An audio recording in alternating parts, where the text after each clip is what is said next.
बुद्ध के समय तो क्षत्रिय शब्द ही नहीं था, श ही नहीं था। बुद्ध के समय में ना ईश्वर का कंसेप्ट था, ना वर्ण थे, ना धर्म थे, ना जातियां थी, कुछ नहीं था। बुद्ध के सारे संवाद पढ़ लीजिए। और सबसे बड़ी बात, बुद्ध के पंचशील में कभी कहीं उन्होंने जाति का विरोध किया है, वर्ण का विरोध किया है, ईश्वर का विरोध किया है? नहीं किया। जो था ही नहीं उसका विरोध ही नहीं होता, ये थे ही नहीं। मानव मानव एक समान का कंसेप्ट बुद्ध का शिलालेखों से आ रहा है। बुद्ध के समय के जो शिलालेख हैं वो पढ़ लिए गए हैं, धम्म लिपि पढ़ ली गई है। जेम्स प्रिंसेप जो कि एक बहुत बड़े स्कॉलर हुए हैं बुद्धिज्म पे, जिन्होंने लैंग्वेज पे बात की है, उनका 1816 से लेकर 1836 तक का रिसर्च पढ़ लीजिए।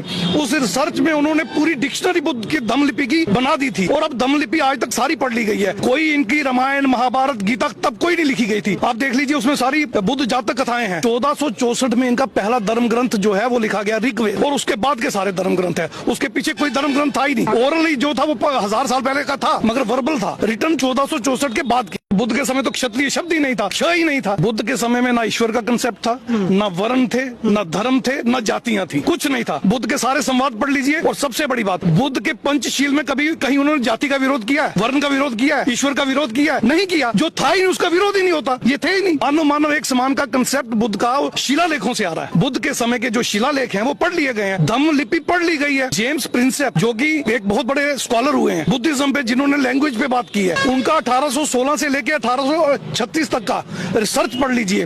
उस रिसर्च में उन्होंने पूरी डिक्शनरी बुद्ध की